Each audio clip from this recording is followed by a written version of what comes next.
Yeah.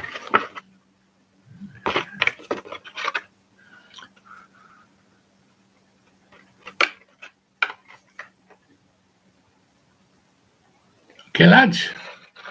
Just waiting for a couple more to come on. There's a few already on you, which is good. Nice to see.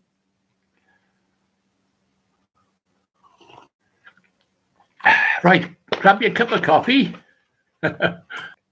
Yeah, sorry about this. I'm running it a bit late myself at the moment. Yeah, I do a few hours work in during the week, and last week a guy I was sat next to had a cough. He was coughing away, and I thought, well, you okay? Hope you haven't got COVID. I said. Anyway, he said, no, I got a cold. He said. By the end of the week, he got worse. He had a cold test, and he was positive. I thought, oh my God, here we go. I thought, I hope I haven't got it. Anyway, one of the other colleagues in work as well, I said, look, we better do a test. Anyway, went for the test. Thank God I'm negative. But my work colleague was positive. So out of three of us, there's two of them got COVID. If I catch it now, that'll be the curtains for me for going to Thailand to see my missus, and it's 2 years since I last saw her. Anyway, yeah, nice to see a few on you now. Paul, hiya, Paul Chapman, nice to see you. Stuart, hiya, Stuart, Nicklin, James Flynn, good evening. Who's that? Bream75, good evening. Oh, Jason, is it? All right, cheers, mate. How are you? Dave Cullen, hi, Clive, how are you? Good. I'm okay. Yeah, all being well. As I said, a bit of a rush today. As you all know, I didn't do a vlog this week because I didn't go out in the week because after last Sunday, horrendous. If you saw the vlog, you know what I mean. It was, it was enough to put anyone off, I think. I've got some notes here, actually, from a couple of lads who made some comments, so fair news to you. I just, as I say, just starting now, just got some dowel here, bolstered dowel. I don't know if you can see that. It's, I think it's 8 mil, I think. Oh, yeah, something like that. I usually go by the size. You can buy this quite cheap. I mean, a full length is about £1, I think, which is like about 3 foot. And after that, you can get dozens of floats. You can get 2 dozen floats. And there's a couple that I've just been making. That's a don't you see that little waggler?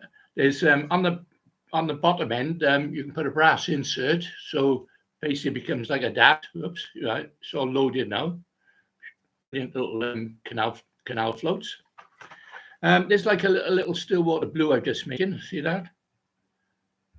Yeah. Little waggler, little body waggler,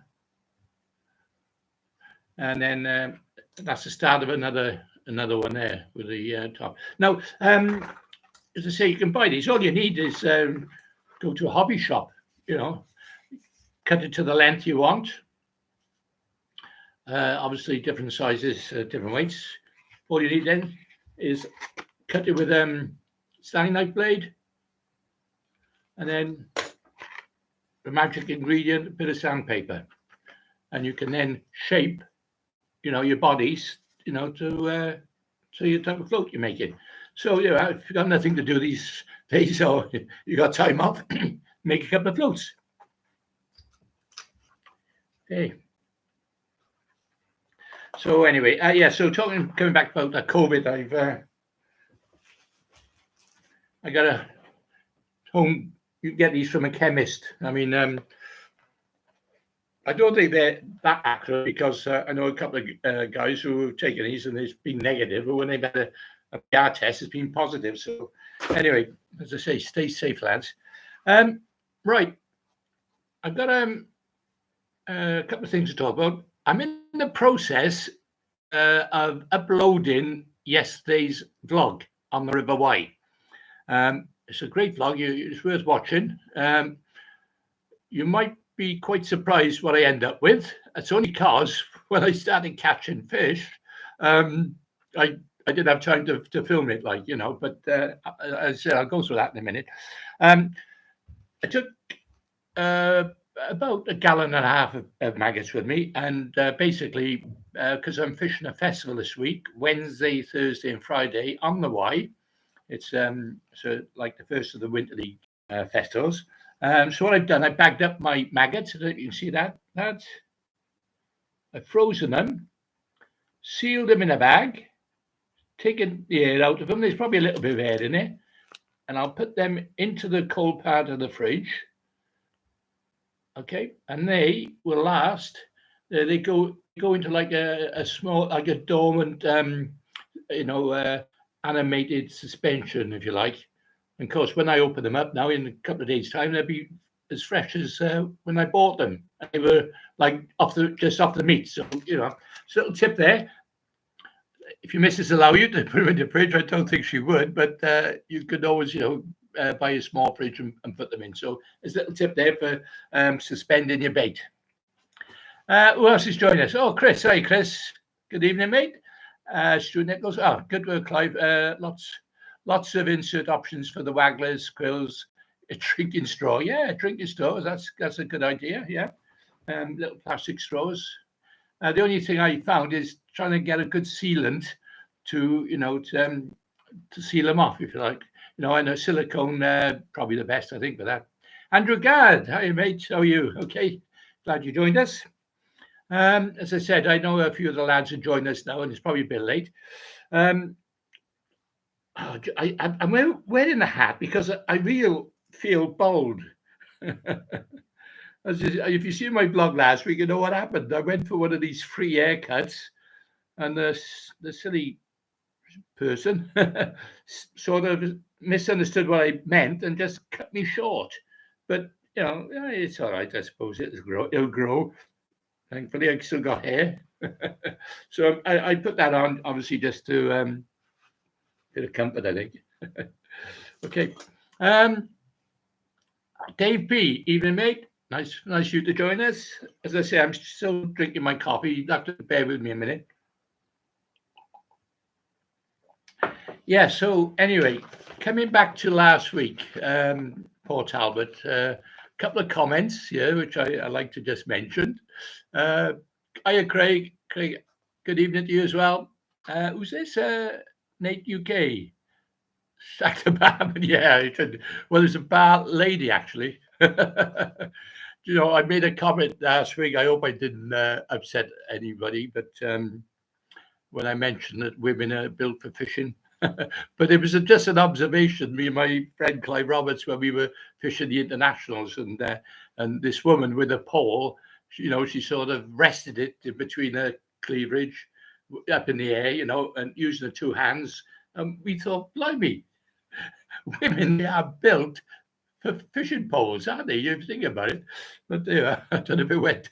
One of the lads said, "Oh, did I get away with that?" Well, hey, who cares? I speak my mind half the time, and I always gets a bit of whiplash afterwards. Right, who's that? Danny's angling blog. Hiya, mate. Yeah. PMS.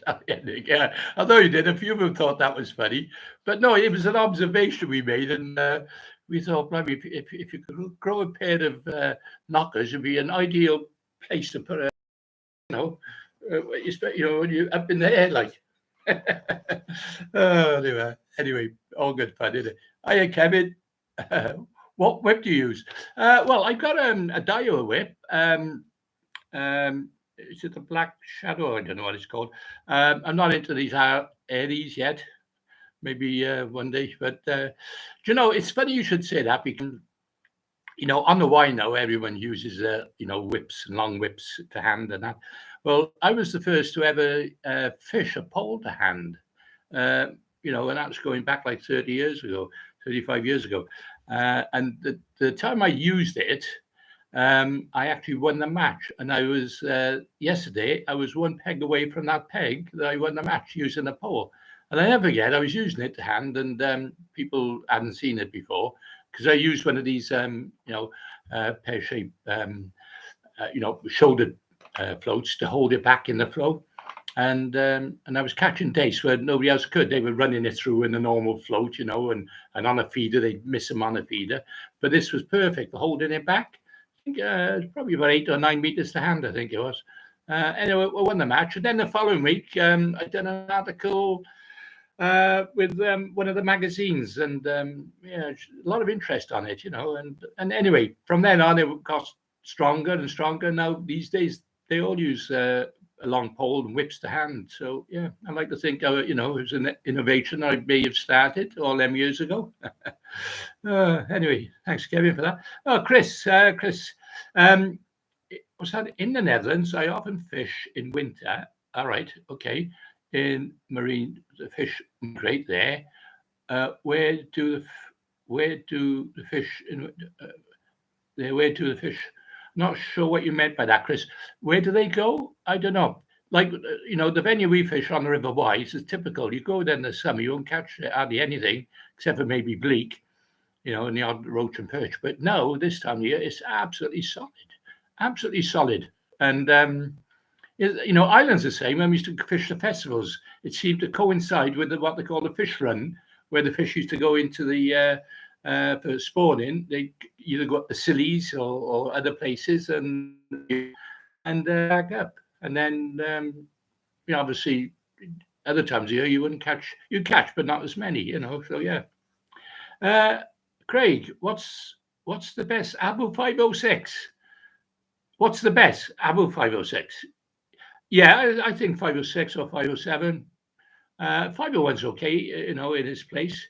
But I use the new Premier ones, and now these days they're a lot smoother and stronger. Like so, yeah. Stuart watched an old video of you and Gaza recently. Oh, couldn't believe how well behaved Gaza. Well, he wasn't actually. He was quite naughty. I mean, obviously, there's a lot of things we couldn't show on the video because but yeah, it was good fun because did you see that clip where I was told to play a trick on him, and basically, as I'm explaining to him about fishing, he's trying to put maggots down my neck and down my neck and under my seat. Anyway, I played a trick on him. I caught an eel, put it in a flask, and then asked him to pour me a cup of tea out. And when he opened the flask, the eel popped out. Well, he jumped, didn't he? And then he turned it back on me. Then he said, "Oh, you got a bite." And when I looked, he grabbed the eel and put it down my neck.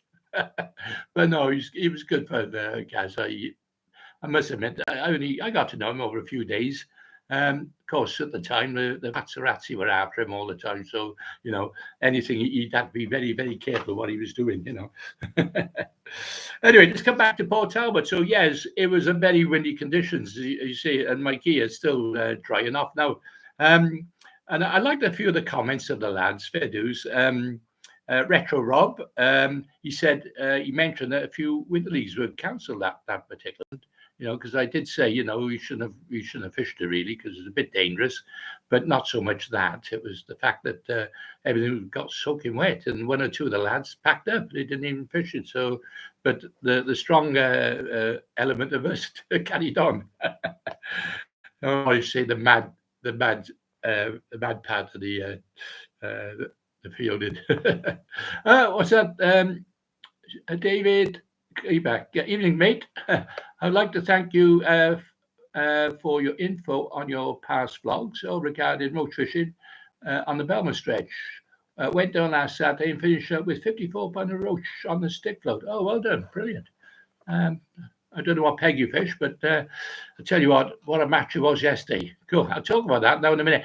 By the way, if this is a bit slow, I don't know, because obviously my computer can only handle so much, because I've recorded this directly onto the computer, and I'm uploading yesterday's vlog now. So, and it's taken a while for some reason today, but it's getting there. So after this, you want to view the vlog?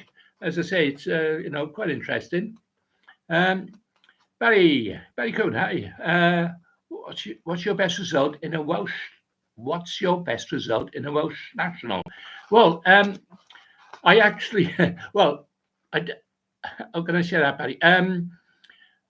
Obviously, I won a Welsh Junior National. I was runner-up on the River Wye in the Welsh National, but I was Welsh National Native Champion on the D many years ago. What happened? I think the first three anglers were all English, and of course they couldn't win the Native Cup, so I won the Native Cup.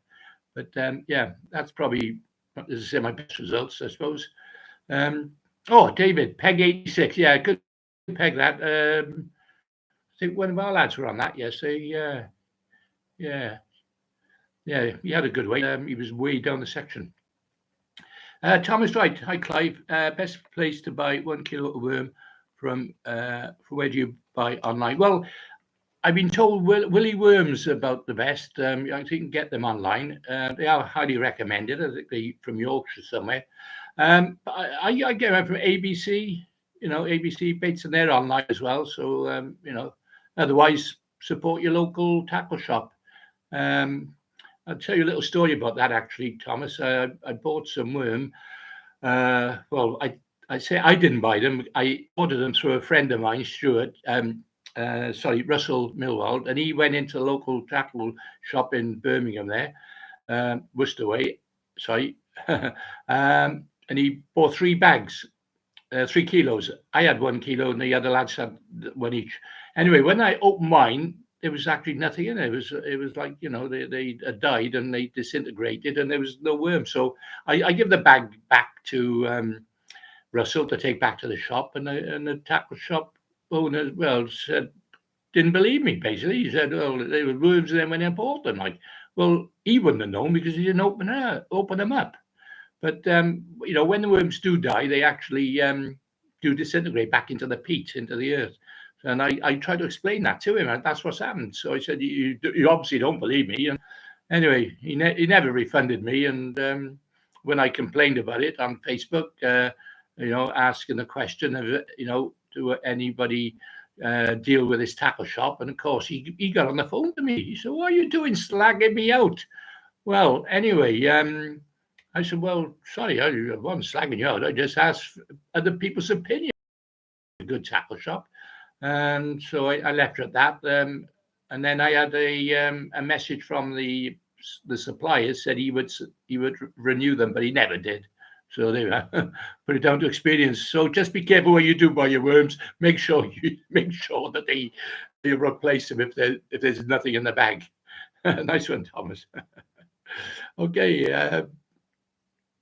Okie dokie. Let's have a look. Where are we now? Okay. Kevin Rogers, do you use barbed or barbless hooks when fishing a waggler on the river? It all depends, Kevin. Mainly, I fish with a waggler, especially I would fish a micro barb. Okay, that won't damage the fish, and if you got a bit of slack line for any reason, the hook will still hold in the fish's mouth. Stuart, Clive, have you fished the swing tip much? Any memories? Well, yes, I used to fish it quite a lot once, Stuart. Well, long before the quiver tips come out, because I think last week quiver tips they these days come so delicate and fine. You can get different strength, and of course, that is good, if not better, than a swing tip, because at least you're more direct to the feeder or the ledger. The swing tip we have to use them because some roach are so sensitive, when they're biting sometimes. A bream and bream, because a lot of people don't know this.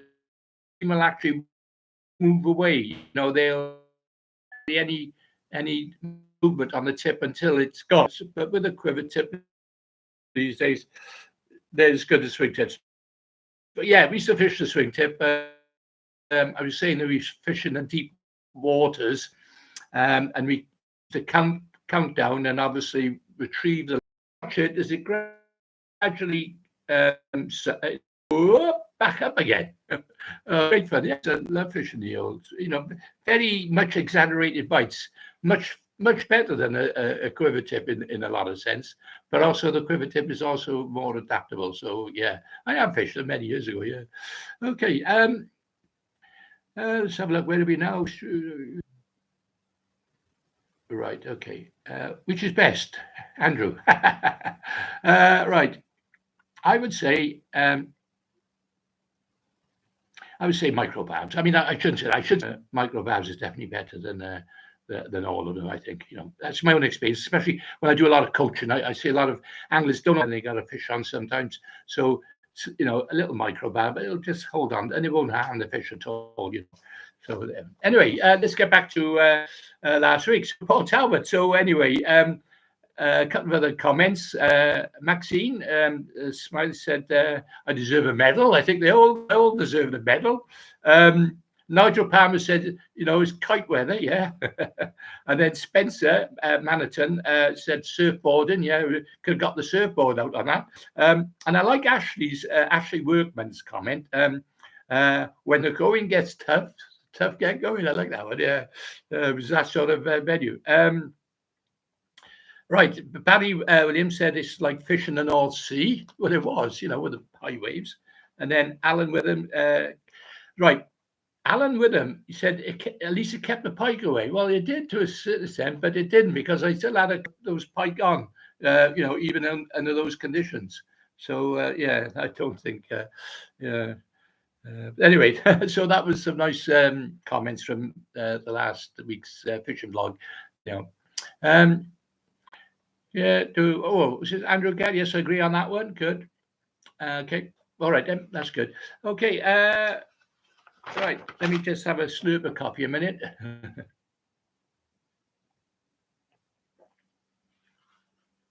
Right. Okay. Now let's hope. I mean, obviously the weather we've been having lately has been up and down. And a lot of, it's dry at the moment. And as I said, it was the third Winter League yesterday. And as I say, I'm just uploading it now.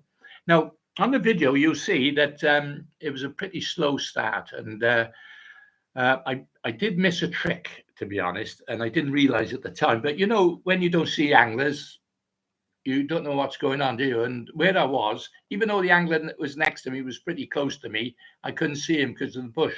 And because the problem I had when I got to my peg, I was on a very high bank. It was like nearly 2 meters off the bank, and it's quite a drop.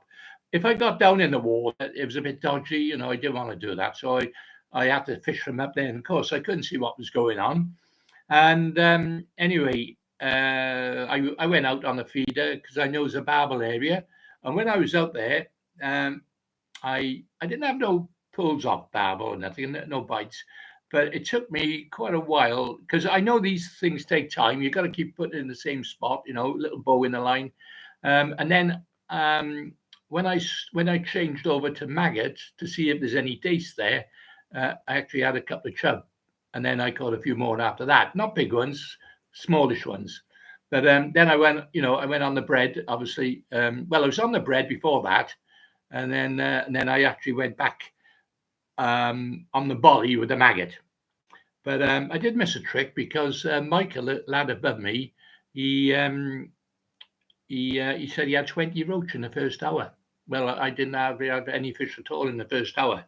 And anyway, but at the end, he come to me after the match. He said, "Blimey," he said, "you were emptying it the last hour." Of course, I didn't show it on the video. He didn't see it, but I was on the bolly and I was catching a fish or chuck, basically, down the middle. And then ended up with 44 pound, which is a big weight, 44 pound 4. And Michael just done me with 44.12, and then just below me was Darren, who's a local lad, wins lots of matches on there, and he had 44.9, I think. So it was one fish between winning that zone and that section. But it was a brilliant match, I must admit. And we were in a bad area. We were in a bad, well, sort of the best area was down towards the town. And I'll tell you now, 92 pound won it. 90 pound was second, one of our lads. I think 76 pound was sixth. So you think my 44 pound was a big weight? Well, one of our other lads in the team, Kevin, had 57 pound and was fifth in his section. So as I say, our team come third, which is a great performance. At least they pulled us back up now. I think we might be third or fourth now, so that'd be good. But we had a lad, Paul Bick. No, Paul Bick, who fished for us. He was second. He's the one who had £90. But what an angler! I mean, he's won the Riverfest final. He's won the White Championships. He's won the charity match. He's won a lot of matches on it. So, considering he hadn't fished it yet this year, this first time out there, like he's absolutely nailed it, really. So I was brilliant. So that was good. Okay. Don't tell us the results, Steve. Okay. Well, don't worry. You can see it all anyway. It doesn't matter. Right. Paul Chapman, do you still use tears in the winter, Clive? It seems to be popular on the way, along with corn still at the moment. Yeah. Yes. Well, you would use that, Paul. Obviously corn is very popular, and also tears, because obviously you're eliminating the bleak. Now, as a match angler, sometimes you're better off going for bleak, but not at the moment. Not with the river fishing like it is. It's absolutely fishing its nuts off. Honestly, I've never seen it fish so well. We've had good weights there before, but the fish are more widespread. I can remember a couple of years ago, just by the railway bridge. I remember for 3 weeks running, there was some huge weights. There was 114 pound. One match, 100 and something on another, 90 on another. But I mean, this year the fish are all more spread out. And as you know, Paul, I know you fish it, and as I say, yeah, tears would. The trouble is using tears in a match. You're not gonna get the fish as quick than if you use maggots. I mean, I caught on 3 and 4 maggots on a size 10. That's how fish were coming, and that eliminated those small fish because they couldn't get that sort of bait in their mouth. But at least the dace and the chub did, and the roach. Okay, all right, Steve. You're gonna watch later, all right, mate. Yeah, well, you will now. I'll be uploading it shortly. I'm just finishing off. So as soon as this is over, I'll put it up. You might have to give it an hour, maybe till about 9ish. And it should be available then. So, and I can talk about that then next week, Okay. Yes, Andrew, that river's something special.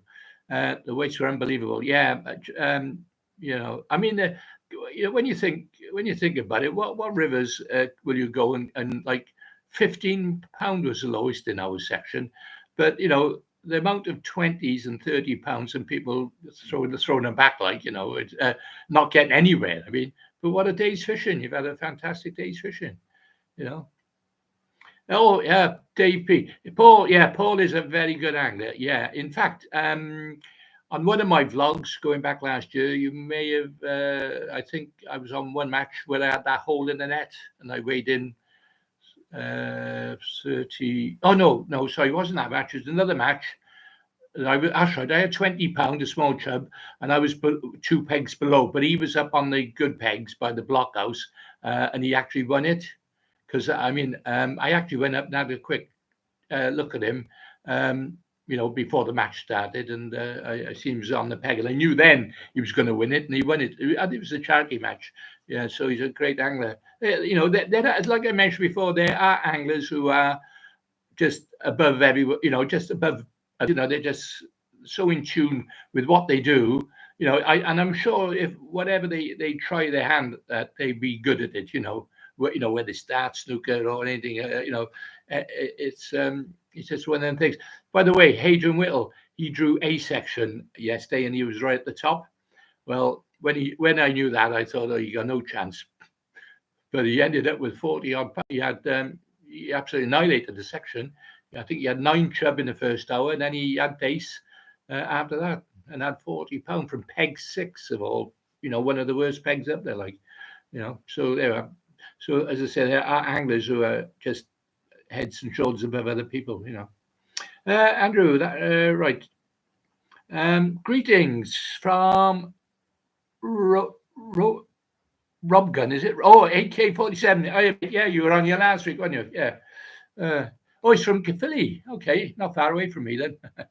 Yeah, I know. I've had a couple of lads phoned me to say they're going to come up and watch that 3-day festival. So that'll be good. You got all the top guns there. I mean, there's a waiting list to get on there. I was lucky enough to get on there because I was one of the originals. What it is, they only going to peg all the better pegs. That's just above the railway and down through the Belmont stretch down, and also the tennis courts. I think there's going to be 3 sections, so on 3 different days, so you change your section each day. And there's going to be some tremendous weights. I think you'll probably might go off after the second day, but I think the first and second day will be good.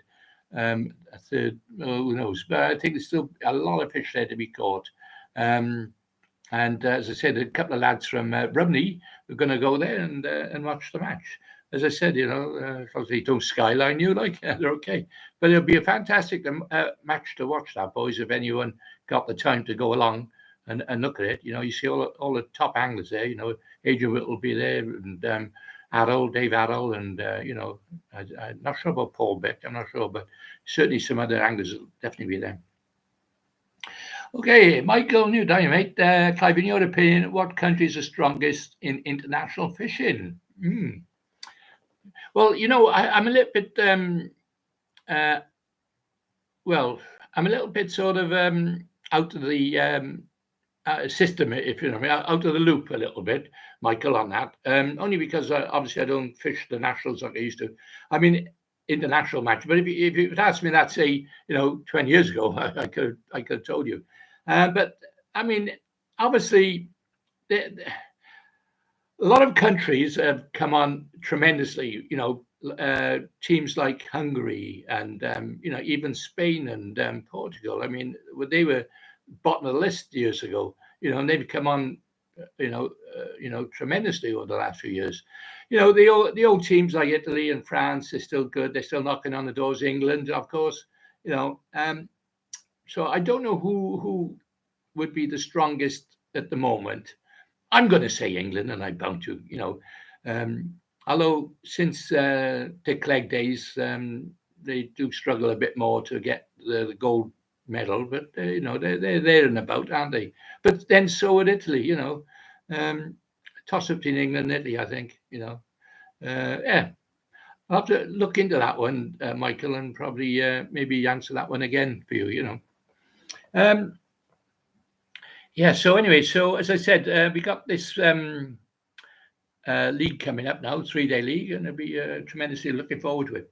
Right now, while I'm waiting for some more questions, as I said, there's 50 odd anglers watching, but last week there was more at this stage, and I think as the program, the more I start to do these question answers, I think the more people will get to know about them and join us. But of course, other factors come into it. Right now, I've been doing a little bit of book review this week, and obviously bear this in mind, lads. Christmas is coming, and if you're looking for a stocking filler or a present for someone, or the missus or someone should ask you what for Christmas, then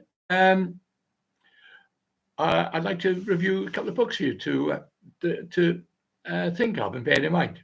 Michael Newton, Clive, what's your biggest goal left in fishing? Do you know myself lately? Obviously it's still nice to go on and win matches. I can honestly say that most things that I've tried and entered, I've done okay on. But there are certain goals. Yeah, I'd like to win. A few other matches. But of course you got the age against you now, and I'm 70 now, 71 in a couple of months' time. So yeah, there you are. But there you are. It's something I got to think on that, Michael. Can't all go forever. What I have got is experience, and that's why these question and answers are great, because I can give you my honest opinion and help in any way I can. Richard Harvey, how are you, mate? Evening, Clive. Well done yesterday. Yeah, thanks. Yeah, it was a good result, because if you look at the end, you see that the three of us we're quite a way in front of all the others. So that's good. Right. I don't know if anyone seen this one. It's A Lifetime of Match Fishing by a very good friend of mine, Brian Bennett. Now, Brian, I first met Brian on when I used to travel to Evesham, and this is before winning the World Championships. And of course, when I won the World Championships, I was still going to Evesham, and Brian at the time in his day was the kiddie. He was the one to beat, and he used to fish a stick float on a pole, and he used to catch well. But he also used to fish the waggler, and he also used to fish the stick float as well. And now Brian, that's in there, by the way. Oh, there he is. There's Brian. And when he actually wrote this book, or when he told me he was writing this book, I said, "Oh, I'm looking forward to that." And anyway, it ended up almost like a telephone directory, massive. It's the biggest book I've ever seen. No, but I was a bit disappointed because only that much of the book is about Brian. The rest is about all the other anglers that he's asked to contribute towards it, which is okay. So it's quite a few, if you like, autobiographies in one. You've got a lot of former, I suppose, Witchaven champions have written in there, and other people that he's liked. But the couple of pages he did write about himself, I just thought was very interesting. And anyway, so that is a book definitely worth looking at for your, for Christmas, for a good read. It's full of, illustrations and,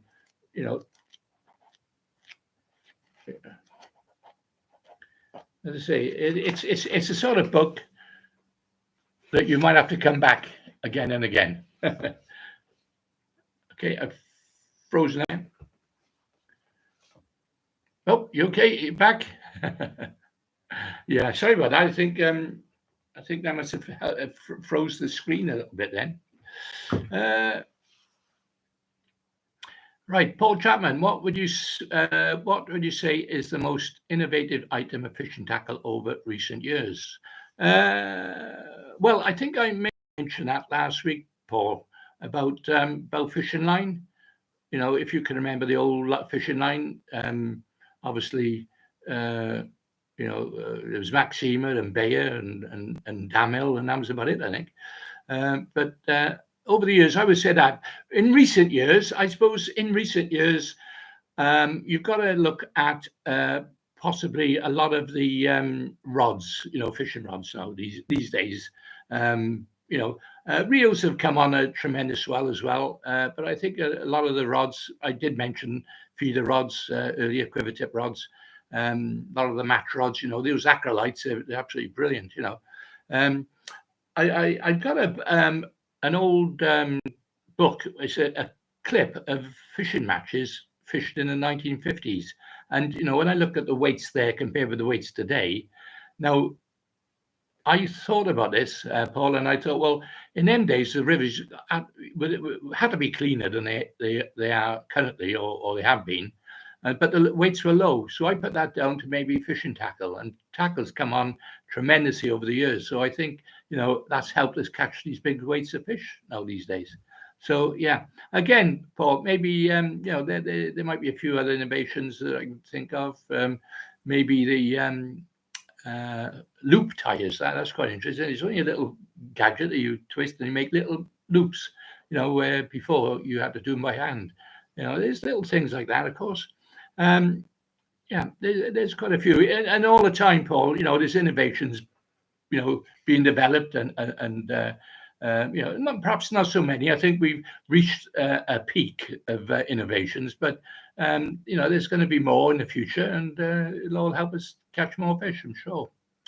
Michael Newton, Clive, do you think because of all tackle items required to fish a match, the fishing in pairs could be a consideration, especially for those who are knocking on in years? Do you know, yes, that's a good question, that, Michael. I know that there's a pairs match coming up on the Y. But, the only problem is, of course, is you're still going to get the better anglers. You know, they're like the glory hunters, isn't they? You know, you're going to get two good anglers want to fish with each other. You know, if there was some sort of handicap, yeah, I would go, you know, 100 miles an hour and say, yeah, it'd be great. You know, put a what we call a semi-professional, professional with an amateur. You know, in other words, people who don't fish as many matches. You know, this is the way you can perhaps you know, handicap. You can say, well, if you fish 2 or 3 matches a week, then you're semi-professional. But if you only fish one a week or one every couple of weeks, then yeah, you're an amateur. So yeah, you know, yeah. But I think it'd be a good idea if you could somehow do that, Michael. Dave P. Brian showed me his reverse shotting pattern for the stick float. Oh yes, yeah. Well, again, I think that's in his book. I think that's in his book because he does mention it, you know. So yeah, that's a great book. The next book sent to me by a good friend of mine, Tommy Pickering.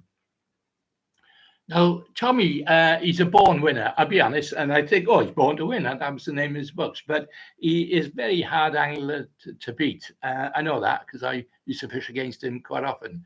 I remember fishing Kilburney Loch, you know, in Scotland, and I actually won, but Tommy was second. And but Tommy, I would say, has gone down in history as perhaps the most successful angler monetary wise. Of course, you can't compare that to these days to the commercials because they're winning 50 grand a time, aren't they? 100 grand. But Tommy has won some really big matches, and it's all in his book. And what I like about Tommy's book is cover. It's really, you know, it's not a soft cover. Again, full of illustrations, you know, or letters, and he actually wrote a letter to me on the inside. And I'll read it. I think it was great. Clive, hope you enjoy the book, pal. Yeah, he always calls everyone pal. What we both achieved in our career is above dreams and ambitions. Both champions of the world and team champions of the world. Those titles are unique, and only a few people have them. And as I get older, I look back to those days and think, was that really me? Ha ha. Yeah, he's right there. And I appreciate it more now. Yeah, you do. You get always do. And then I hope you feel the same as incredible moments, pal. So until the day we die, we can say, I did that with pride. So well done, my friend. I'm very proud of you, Tommy. Oh, it's a great little message from Tommy. But anyway, coming back to his book, as I say, remember the old Barnsley Blacks, and a great angler. And you know, I tell you what. Again, when people write their autobiography, they reveal things that you didn't know about them, and Tommy's the same. I won't spoil it by telling you, but it's definitely worth reading. And you know, the amount of stick he got off his own local lads for not doing so well. But again, you know, he's all pretty pictures in it, you know. And yeah, but what an angler, and a nice guy with it as well. You know, a lot of these anglers, they are nice guys, even though you think, oh, well, they're above approach. They're not. You know, they're like me. You know, anyone can talk to me. I mean, oh yeah. And he's got some great memories of Ivan Marks. Look, yeah, yeah. That was his hero, Ivan. Yeah. So yeah, definitely a book to get for Christmas. Okay, Tom Pickering, Born to Win. Yeah, so that's another book, definitely, you know, for the shelf. If you're a book reader, or if you like the blogs, you watch the blogs. Right.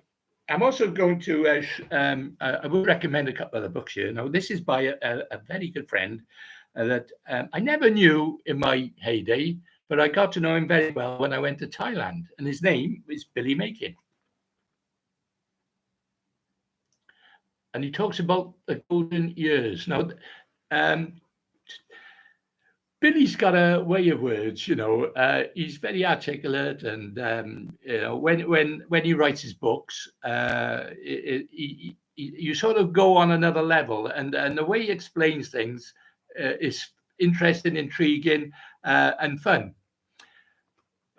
I've met Billy personally, and I cannot believe it's the same person that writes these books, because he's not like that when you talk to him. When you talk to him on a one-to-one, he's like you and I. He's just you know he's just one of the boys. But when he writes in such a great fashion, the way with his words, you think there was a plum up his ass. Oh, sorry.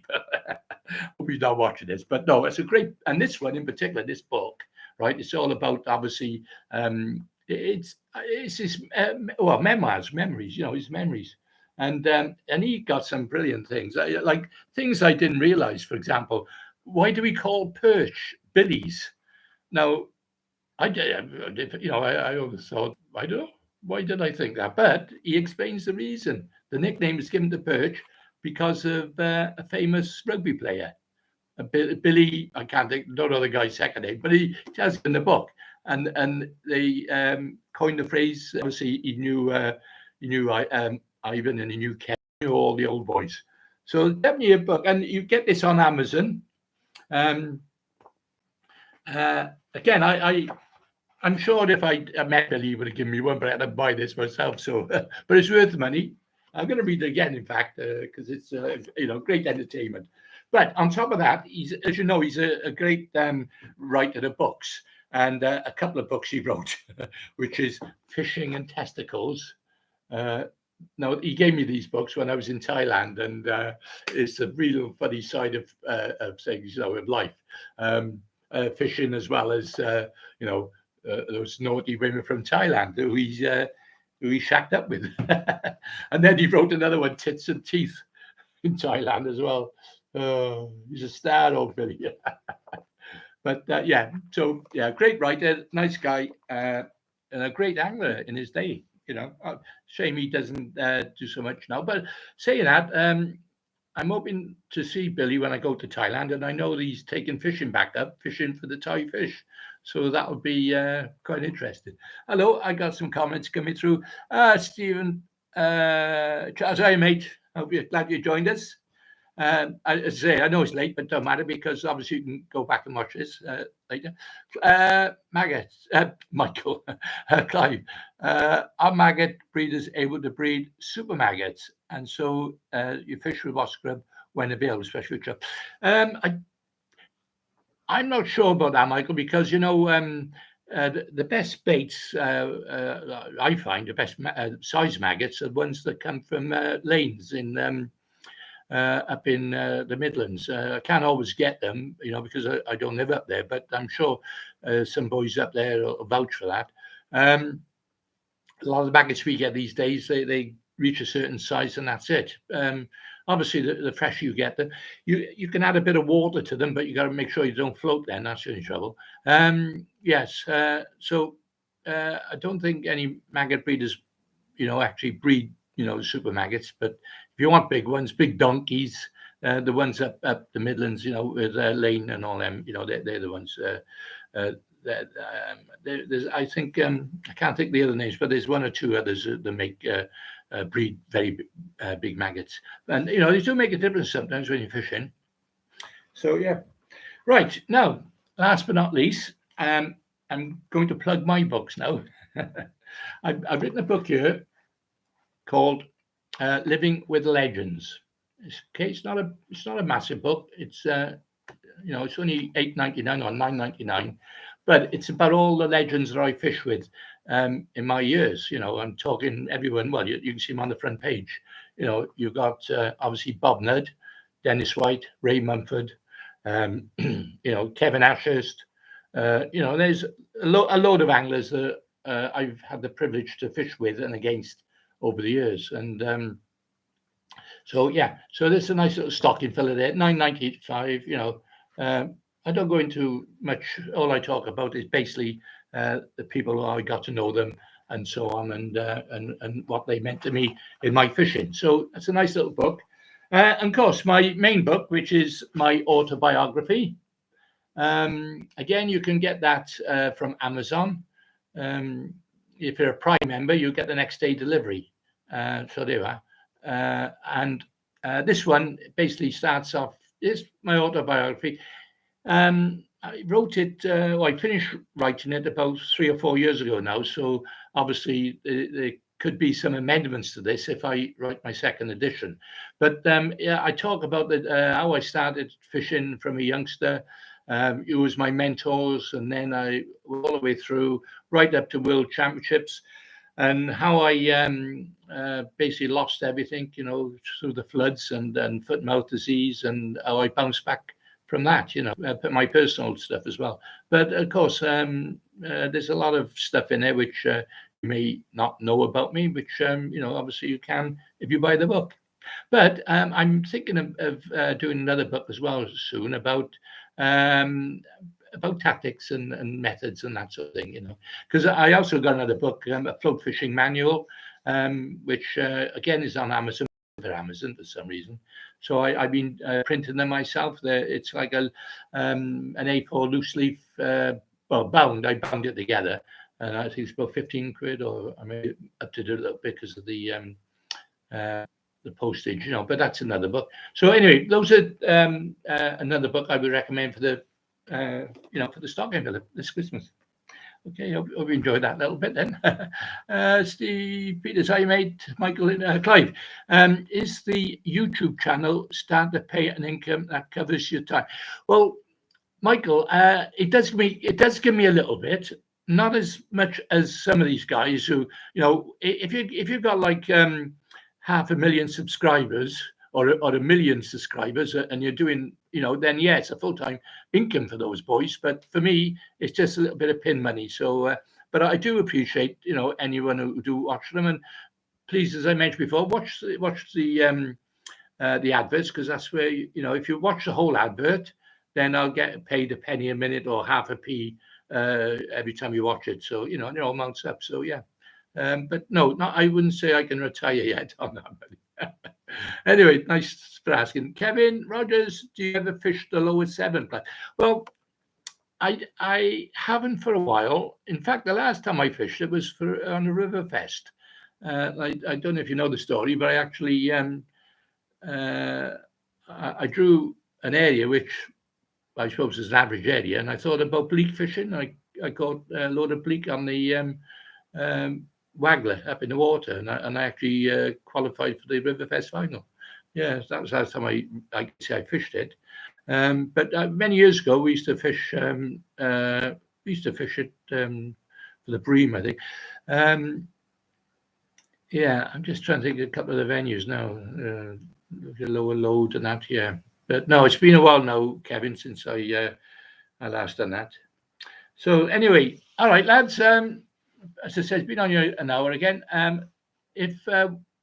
Well, I should be ready to upload my video, so give it an hour, and hopefully by 9 o'clock you'll be able to see my vlog from yesterday. And as I say, it's quite an interesting one.